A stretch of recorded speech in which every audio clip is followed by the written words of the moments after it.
Hi, welcome back to my channel. I'm Cynthia Keene and this is Keene Adventures. We're in the process of applying for the D7 visa and our appointment is tomorrow morning. So I wanted to go over the documentation that I'm bringing to the appointment with everybody in case they're interested. So I've got a nice handy little binder here where I have put everything in, including our passports are right here and our photocopies of our photos that we would need for the D7 visa. The passport photos are right here as well. I kept in this little pocket so they wouldn't get lost or misplaced and wouldn't slip out. The first thing I'm bringing is a copy of our appointment letter that we received. They asked for you to bring a copy of it to the appointment with you. So I've got my copy on the front here, and then I've got my husband's copy on the back here. So I can easily find my copy, and then when it's time for his appointment after mine, I can go to his on the back side for his appointment letter. The next piece of information is I have got the personal statement here, which we printed out and signed as well. I've got again my copy on the front side and his copy on the back side, and that just indicates why we want to move to Portugal. I kept it fairly short and concise. I understand the longer you make it, the more information you put in it, the more they may question information in it and ask for more details about it. So it's fairly short and straightforward, just indicating why we want to move over to Portugal. And then the next item I have in here is our application. So it's 3 pages long. I have my application and my husband's application in here. We filled it out according to the information we looked at on the files guide in Americans and Friends PT, the Facebook site that's available. And they went into pretty good detail about what each line requirement was looking for. We did not sign it because you're supposed to sign it in front of the agent during your appointment. So these are both unsigned. If you do sign it, it has to be notarized. So just an FYI for anybody who does sign it. So the next item I have here is, look at this really well, the bank statements. I have 3 months of bank statements from our bank in Portugal, just indicating our balances. Again, I have for myself and for my husband for his appointment, just showing that we have funded our bank account, and 3 months worth of statements to verify that information. Next, I have the NIF number. We received this from Borders. It was part of the package that we applied for the couples, so we paid $600 at the time and included the 2 NIF numbers as well as the bank account being open for us. So I've got a copy of my NIF, and then again I've got my husband's NIF on the back side. The next item is the release authority for Portugal to do a criminal background check for us in Portugal. Again, I followed the information in the Americans and Friends PT Facebook site as to what I should put on there. Since we are going to the VFS site in San Francisco, it is the VFS global site, so I specifically used the format that they need. And we signed that, of course, myself and my husband. I also have the color notarized copies of the passport that they asked for. For these, we went to UPS and got them done. They were $15 each, and we just had to sign that we swear this is a true copy of our document, sign our name, and then they notarized our signature on that. I've got mine and Tim's. And then for the personal income, I printed out a copy of our passive income here for myself and for Tim, just indicating the passive income that we received to be able to show that we can support ourselves in Portugal. The next item is the FBI background check.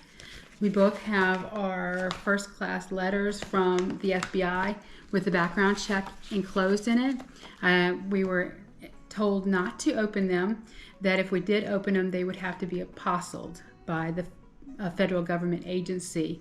You can't do that at the state level. It has to be done by a federal government authority to have them apostilled. Little background on that, we first went to UPS to get it done, the fingerprints done for the background check. not realizing that the only copy they sent you is an online copy, which you can download, but they won't accept that unless you have it apostilled. I looked up to have that apostilled, and they were out 11 weeks. I called and said, is there any way we could rush this? And the lady said, absolutely not. 11 weeks is our turnaround time. So we wasted about $100 getting that done. If you're going to get your FBI background check done, I would recommend that you go through the United States Postal Service and follow the instructions on the FBI site to order it through that service, and ask that they mail you a copy. If you get a copy, if you get it sent to you via email or an online PDF form, it's not acceptable unless you have it apostilled, and that is difficult to get. If you send in your fingerprints, it takes an average of 14 to 16 weeks for the FBI to return that information to you. We went to the UPS Postal Service down in Mill Valley, about 30 minutes south of us. We got them done on a Thursday morning. We had the letters back from the FBI on Tuesday. So it took about 4 business days to get the actual white envelopes back, which of course we did not open because they will not accept them if they're not open. But this is what we needed. So just if you're looking to save time or money, you won't do that by going through one of the approved vendors, because again, you won't get it in the right format and you'll have to send it off to be apostilled. And if you go through the fingerprinting process, it'll cost you just as much money to get your fingerprints done and sent in, because you also have to pay a fee to the FBI, and it will take considerably longer. Just an FYI, in case you're looking to do that. Again, it took us 4 days to get these letters, super fast. I was worried, but we were good. The next item I have in here is our travel insurance, showing that we have a year's worth of travel insurance that meets the requirements of the D7 visa.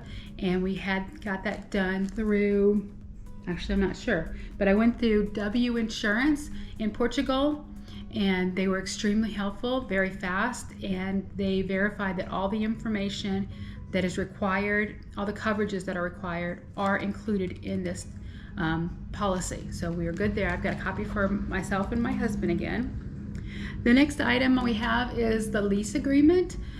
We have this signed by ourselves as well as the landlord, and I also have a copy of where it's been registered with the financial authorities required in Portugal. So this is all ready to go, and it's been filed with them, and I have a copy of that documentation as well, so that should be good. I do have a copy of, again, I got a copy of the lease agreement for myself and my husband because he will need his own copy. I also have my birth certificate as well as our wedding certificate, just in case they happen to need it. And finally, I have our travel arrangements for flying over there. So our appointment is on December the 22nd. Our flight actually leaves on January the 18th. I'm not sure we'll get our approval by January the 18th, but since we already had a flight scheduled to go out that day and had already paid for that flight, because we were going to use it originally as our house hunting type trip, but we decided to move everything forward quite a bit faster than we anticipated. So we're going to go anyways. The flights were fairly inexpensive and they're non-refundable. So we decided that we would go ahead and go to Portugal for the 10 days in January regardless. And I was able to find a flight from Lisbon to the Azores for $40 each way. So we're going to the Azores for I think 5 or 6 days of those days, and it's costing less than $160 round trip total for both of us. So that'll be kind of a nice fun little getaway, especially because it's kind of cold here right now. I understand it's kind of rainy in Lisbon and Porto, so although we will spend some time in the area, we'll also spend some time in hopefully some sunshine as well. So that's just kind of an update on where we are. Tomorrow is the big day. I'm a little bit nervous, but hopefully I've got everything set and ready to go. Wish us luck. If you have any comments, let me know, and I'll let you know how everything goes after we get our visa, hopefully approved within a couple weeks. We'll see how fast it is.